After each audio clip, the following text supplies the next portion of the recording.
So boom, Optimus pulled up demanding Sentinel to come down to the streets. Had me thinking this man got a short-term memory because Sentinel had him like this a few scenes ago. But it was nothing to Sentinel, so he agreed, hit an emote, then hopped down. Picking up the architecture for no reason. There was no way he was gonna take fall damage from that height. Imagine you're in your cubicle and you see a big ass sword slicing the office in half like it's a grinder. Optimus pulled two weapons out of nowhere, an entire battle axe and a sword. These Transformers stay striking poses, spamming animation before squabbling, like they're in the Fortnite lobby. So the fight begun with Optimus breaking out in a full sprint, charging at Sentinel. Pure confidence. That past embarrassment he experienced was gone. Using his battle axe, he knocked Sentinel's weapon to the side so he could pin him against the wall like a poster, further fucking up the property. I don't know who's worse for the property, the Avengers or the Transformers. I'ma say this though, you can't have nice shit around them. Optimus pushed Sentinel further into the building with his axe. He was really trying to stun him. Maybe what happened to him really was just a fluke. Because if you ask me, from this scene, Sentinel is Optimus' bitch. I'm just saying what I see. But let's be honest. We all knew Sentinel Prime, Big P, pause, was not about to go like that. Allowing himself to be disrespected like his name is Mark in Season 1 Invincibles?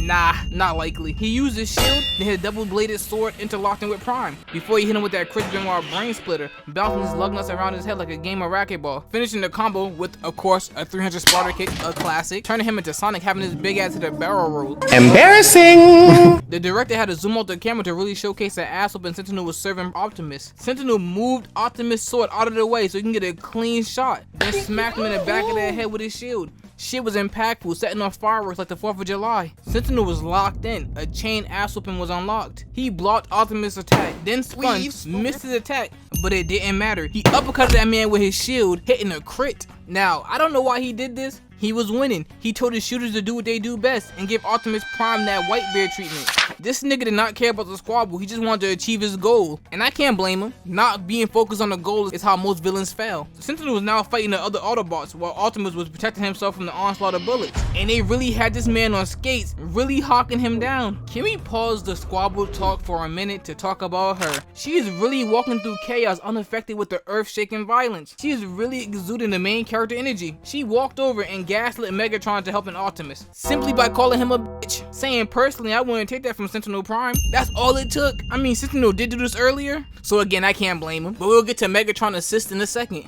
Let's get back into the main squabble real fast. The humans teaming with the Autobots were doing a better job against Sentinel than Optimus was. Had this man on his back, crawling before he took off, with Optimus on his ass, like he was a part of making him run. You weren't. You were getting torched by no names. And if they do have names, that's my fault. I wasn't paying attention to them. Now, Optimus is trying to show he can be on the list of him, shoving Sentinel into the bridge, forcing him to transform back into his bot form. Had him pinned to the ground while he was drumming the sound of defeat into his shield, and bashed him in the back of the head with the hilt of his weapon. We all know Sentinel wasn't serious yet, so he decided to fight back, sending Optimus staggering backwards. He stood up, decided to utilize some parkour, jumping off the bridge just to hit an overhead slash, which was parried. I'll give Optimus that. He parried it. Now, Optimus thought that this was his moment, but his attack was blocked, and Sentinel responded with some swag of his own. He missed, but the pizzazz was there. Now, right here is where Sentinel put on his apron, his chef hat, and started to prepare his daily special. He wasn't new to this. Sentinel used his sword to disarm one of Optimus' weapons, blocked the sword, then kicked it out of his hands, saying he no longer needs it. It's over. Made him fake test one of his blades on his sword, turning him into shanks from one piece.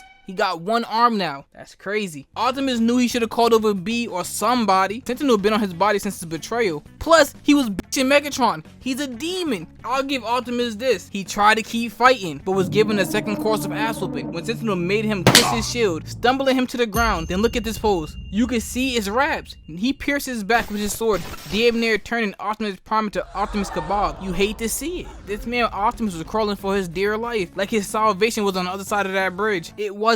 Or maybe he was just trying to get away from Sentinel's speeches, because boy can he talk. This man did not shut the fuck up the whole fight. Optimus reached out his hand and said, please. How did Sentinel respond? He kicked him off and was about to take his soul with all 30 inches of that blade, blowing his back out completely, no room for recovery, until we see the fruits planted with their perfect gaslighting bloom. Megatron started hitting Sentinel from behind, sparks bouncing off his body. He couldn't even turn around before Megatron grabbed him by his back and tossed him to the ground. Just him up, kick to the head, a punch that peeled his helmet off, lifted him up by his skull, and caught him in the back of the head. He must have gone to the class of Dr. Miami, because he gave him the perfect tummy tuck. He damn near had no stomach left. All that work Sentinel was putting out just to end up on his knees in front of a nigga like Megatron.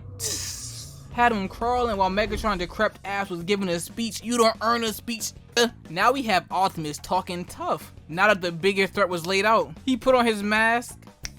That's why he was getting his ass beat by Sentinel. He wasn't locked in. He didn't put the mask on. Prime with his one arm picked up his axe, tossed it into Megatron's chest, grabbed it back, spun around him, taking his ankles, kicked him in his thigh wiring, fed his axe to the back of his head, then peeled his cat back like that one girl did that crab, dropping his axe on the ground with it still attached to Megatron's dome piece. Sentinel was talking about all he wanted for his species. Their preservation, their domination. And the funny thing is, in the next movie, humans started hunting him down. But Optimus came walking up with a blick in hand like he won the squabble they had and blew him away. Personally, I think Optimus should have let him heal a little bit and reshot the ones. But that's just me though, he didn't have to.